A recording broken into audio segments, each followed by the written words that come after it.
فرمایا کہ اگر مسلمان اپنی اصلاح کر لے اور دین ان میں راسخ ہو جائے تو دنیاوی مسائل کا بھی انشاءاللہ چند ہی روز میں کایا پلٹ ہو جائے گا۔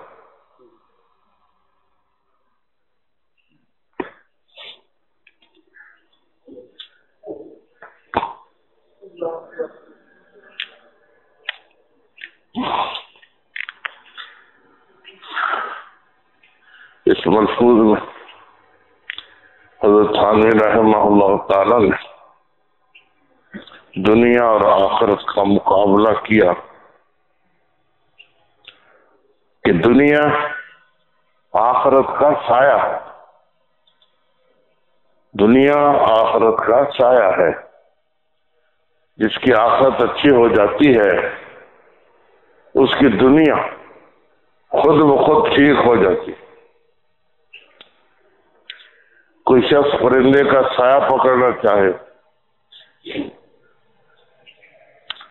تو اس کا طریقہ یہ نہیں ہے کہ سائے کے پیچھے بھاگے، اس کا طریقہ یہ ہے کہ پرندے کو قابو میں کر لے، سایہ خود ہی اس کے پاؤں میں آ جائے۔ جب پرندہ اس کے ہاتھ میں آ جائے گا تو سایہ خود ہی اس کے پاؤں میں آ جائے گا۔ اس لیے دنیا کو طلب کرنا ہو تو اپنا دین مضبوط کرو، دین اعلیٰ درجے کا بناؤ۔ جب دین مضبوط ہوگا تو دنیا مسلمانوں کے پاؤں میں خود ہی آ جائے گی۔ اس لیے دنیا کے پیچھے نہ بھاگو، دین مضبوط کرو، دین مضبوط کرو، آخرت اچھی بناؤ، دن رات جنت کے کام کرو، دن رات عبادت کرو،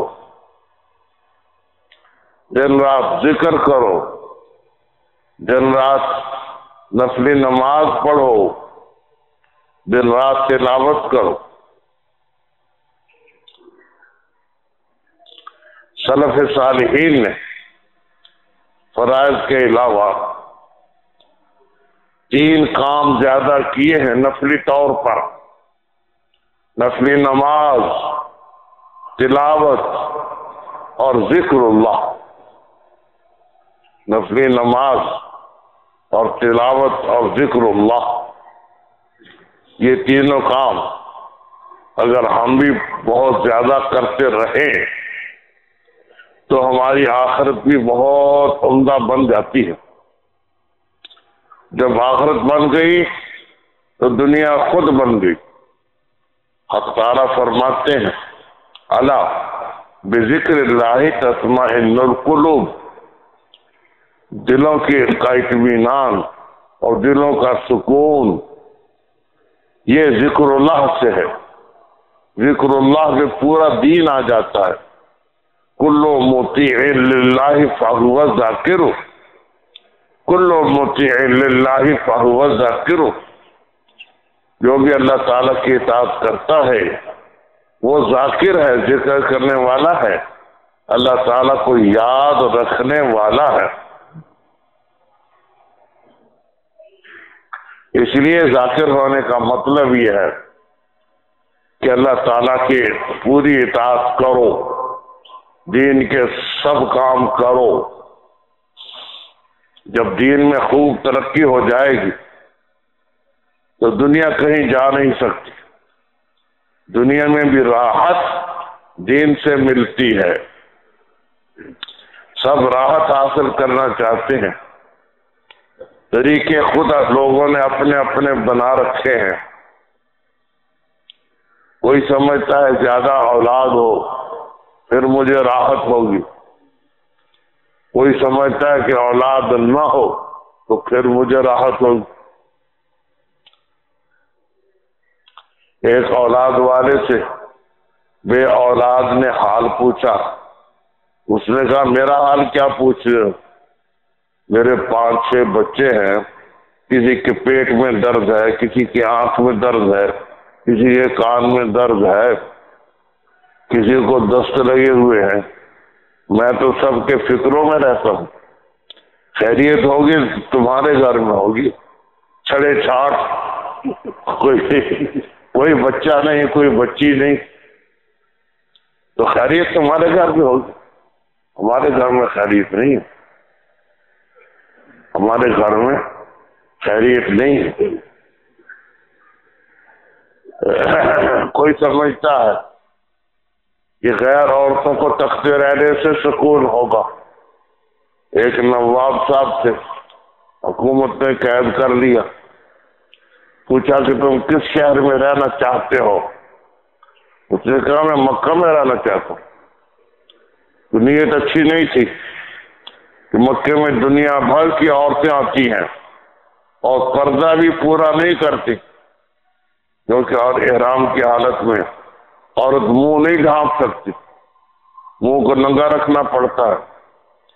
پردہ کریں تو اس کا انتظام کرنا پڑتا ہے، چپکو سا لگا کر اس کے اوپر سے کپڑا ڈالنا پڑتا ہے، چہرے کو نہ لگے اور کچھ رکاوٹ ہو جائے.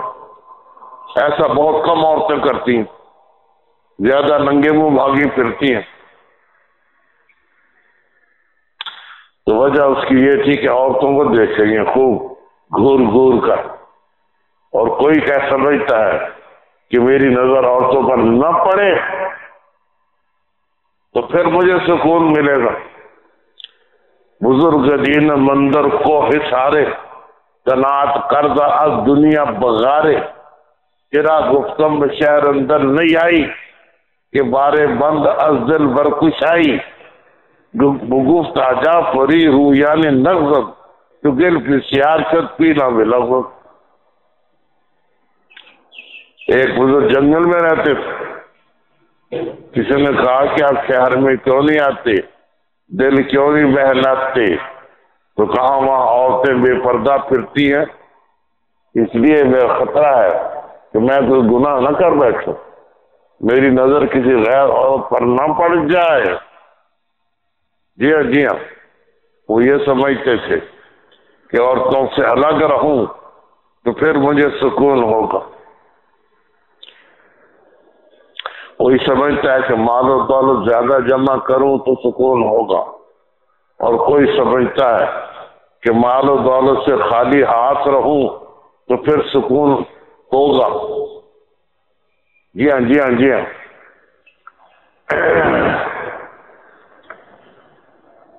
دنیا جب آتی ہے تو کئی غم لے کر آتی ہے، جب جاتی ہے تو حسرت چھوڑ کر جاتی ہے.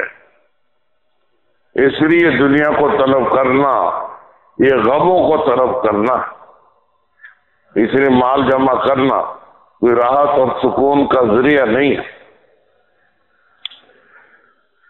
تو بہرحال دین کا